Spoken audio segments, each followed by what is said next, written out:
കുട്ടികളുടെ മാനസികാരോഗ്യത്തെ പ്രതികൂലമായി ബാധിക്കുന്ന രീതിയിൽ പ്ലാറ്റ്ഫോമുകൾ രൂപകൽപ്പന ചെയ്തുവെന്ന കേസിൽ സോഷ്യൽ മീഡിയ ഭീമനായ മെറ്റ അമേരിക്കൻ സംസ്ഥാനങ്ങളുമായി വൻ തുകയുടെ ഒത്തുതീർപ്പിലെത്തിയിരിക്കുകയാണ്. മെറ്റയെ സംബന്ധിച്ചിടത്തോളം ചരിത്രപരമായ നിയമ പോരാട്ടത്തിനാണ് ഇതോടെ അവസാനമായിരിക്കുന്നത്. കുട്ടികളുടെ സുരക്ഷ മുൻനിർത്തി അമേരിക്കയിലെ 48 സംസ്ഥാനങ്ങളുമായി $1800 കോടി അതായത് $18 ബില്യൺ കരാറിലാണ് മെറ്റ ഒപ്പുവെച്ചിരിക്കുന്നത്.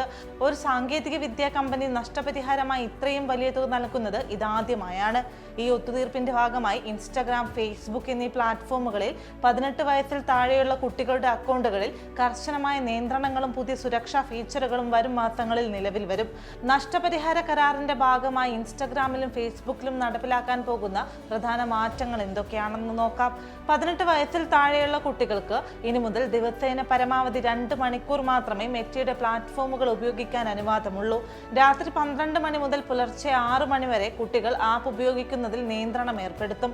കുട്ടികളുടെ അക്കൗണ്ടുകൾ രക്ഷിതാക്കൾക്ക് കൂടുതൽ സൂക്ഷ്മമായി നിരീക്ഷിക്കാൻ സാധിക്കും. കുട്ടികൾ ആരെല്ലാമായി ചാറ്റ് ചെയ്യുന്നു, സമയം എത്ര ചെലവഴിക്കുന്നു തുടങ്ങിയ വിവരങ്ങൾ രക്ഷിതാക്കൾക്ക് ലഭ്യമാകും. കൂടാതെ കുട്ടികൾ ആത്മഹത്യയോ സ്വയം ദ്രോഹിക്കലോ സംബന്ധിച്ച കീവേഡുകൾ തിരഞ്ഞാൽ രക്ഷിതാക്കൾക്ക് നോട്ടിഫിക്കേഷനുകൾ ലഭിക്കും. കുട്ടികളുടെ അക്കൗണ്ടുകളിൽ ലൈക്കുകളും പ്രതികരണങ്ങളും ഹൈഡ് ചെയ്തു വയ്ക്കും. ഇതുവഴി കുട്ടികളുടെ സോഷ്യൽ കമ്പാരിസൺ ഒഴിവാക്കാൻ സാധിക്കുമെന്നാണ് വിലയിരുത്തുന്നത്. രൂപഭാവങ്ങൾ മാറ്റുന്ന കോസ്മെറ്റിക് പ്രൊസീജിയർ ഫിൽറ്ററുകൾ കുട്ടികളുടെ അക്കൗണ്ടുകളിൽ ലഭ്യമായിരിക്കില്ല. സ്കൂൾ സമയമായ രാവിലെ 8 മുതൽ ഉച്ചയ്ക്ക് 3 മണി വരെ കുട്ടികളുടെ ഫോണുകളിലേക്ക് നോട്ടിഫിക്കേഷനുകൾ വരുന്നത് പരമാവധി ഒഴിവാക്കും.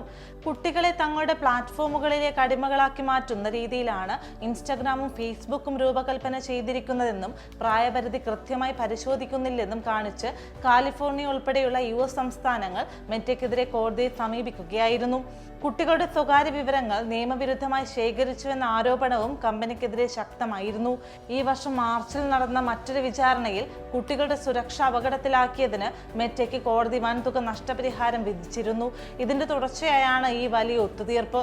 ഈ പുതിയ മാറ്റങ്ങൾ തൽക്കാലം അമേരിക്കയിലെ ഉപയോക്താക്കൾക്ക് മാത്രമാണ് ബാധകമാകുക എങ്കിലും യൂറോപ്യൻ യൂണിയൻ, UK, ബ്രസീൽ തുടങ്ങിയ രാജ്യങ്ങളും സമാനമായ കർശന നിയമങ്ങളുമായി രംഗത്തുള്ളത് ആഗോളതലത്തിൽ വലിയ ചർച്ചയായിട്ടുണ്ട്. ഓസ്ട്രേലിയ ഇതിനകം തന്നെ 16 വയസ്സിൽ താഴെയുള്ളവർക്ക് സോഷ്യൽ മീഡിയ നിരോധിച്ചിരിക്കുകയാണ്. എന്നിരുന്നാലും അഡിക്റ്റീവായ അൽഗോരിതങ്ങളിൽ കമ്പനി സമൂലമായ മാറ്റങ്ങൾ വരുത്തിയിട്ടില്ലെന്നും ഇൻഫിനിറ്റ് സ്ക്രോളിംഗ്, ഡിസപ്പിയറിംഗ് മെസ്സേജുകൾ തുടങ്ങിയ പ്രശ്നങ്ങളിൽ ഈ ഒത്തുതീർപ്പ് മൗനം പാലിക്കുന്നുണ്ടെന്നും ചൂണ്ടിക്കാട്ടി ചില സംഘടനകൾ ആശങ്ക പ്രകടിപ്പിച്ചിട്ടുണ്ട്. കോടതിയുടെ അന്തിമ അനുമതി ലഭിക്കുന്ന മുറക്ക് ഘട്ടം ഘട്ടമായി ഈ പുതിയ മാറ്റങ്ങൾ പ്ലാറ്റ്ഫോമുകളിൽ നടപ്പിലാക്കുമെന്നാണ് മെറ്റ അറിയിച്ചിരിക്കുന്നത്.